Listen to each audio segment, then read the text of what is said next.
Can Yizha's pace drown Ofli's power? Hey everyone, welcome back to the Prestige. Today we're breaking down UFC 325 featherweight matchup, Yizha versus Kaan Ofli. If you're new to MMA, this is a classic volume versus counter fight. Constant pressure and grappling threats against explosive power and finishing instincts. We'll keep it simple for newer fans while digging into the stats, win paths, and hidden details that matter to experienced viewers.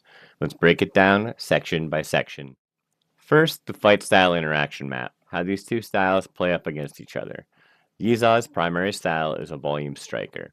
He wins minutes through pace, pressure, and repetition. His secondary style is a submission grappler, attacking when opponents shoot or scramble. Kaan Ofli's primary style is a power counter striker. He waits for mistakes and punishes hard.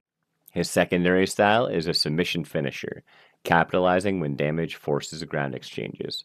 Preferred phases each want in the fight. Yizha prefers mid-range volume exchanges or ground phases where submission chains will activate, and Ofli prefers counter-striking exchanges that lead to takedowns and finishes. Phases each want to avoid. Yizha wants to avoid pure brawls where absorption becomes dangerous. Ofli wants to avoid extended volume fights where his pace steadily erodes his effectiveness. How and when their styles collide. They collide at distance striking, where Yizha's output meets Ofli's counters, with momentum often shifting into ground scrambles that favor the fighter who capitalizes first. Now, the win funnels, the clear path each fighter needs to follow to win.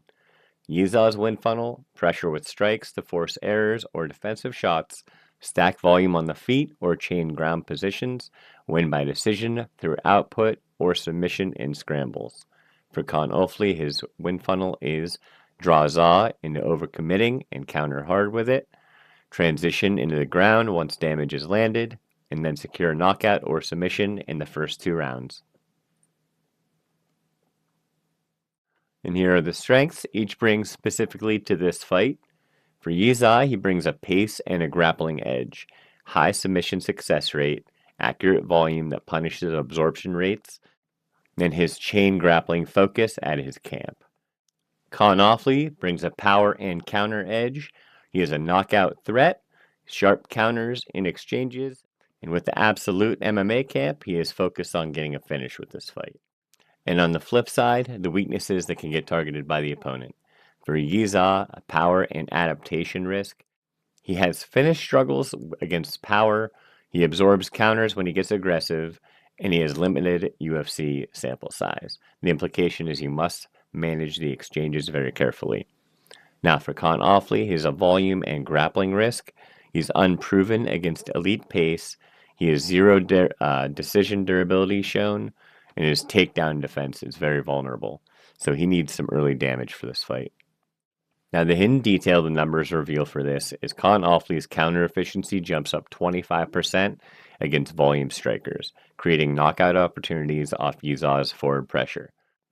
Why it's missed is that volume stats often overshadow counter-striking interactions, and it'll appear in mid-exchange moments where Kaan Ofli might have the advantage. Our 100,000 Monte Carlo simulations model per minute striking, takedown probabilities, ground persistence, finish rates, fatigue curves, and camp-based modifiers. 3-round featherweight bout at sea level. Yizha comes in with a 62.45% chance to win this fight, with 28.76% by a knockout, 22% by submission, and 11% by decision. And Kaan Ofli comes in with a 37.55% chance to win this fight, with a 26% by knockout, 3% by submission, and 8% by decision. The most common finish window is round 2, and the outcome volatility score is chaotic. In the end, Yizha's pace, volume, and grappling depth give him the edge to overwhelm Kaan Ofli, over 3 rounds of winning through sustained pressure or a submission as exchanges pile up. Ofli's counter power keeps the fight volatile, but Yizha's output and conditioning hold up more often than not. If this fight flips, it's because Ofli lands a clean counter early or snatches a submission during a scramble before Yizha's pace takes over. What do you think? Who wins this one? Drop your prediction below. I read every one of them. Smash the like if this breakdown helped. Subscribe for more deep dive fight analysis and turn on notifications so you don't miss the full UFC 325 card series. Thank you for watching, and let's see who comes out on top.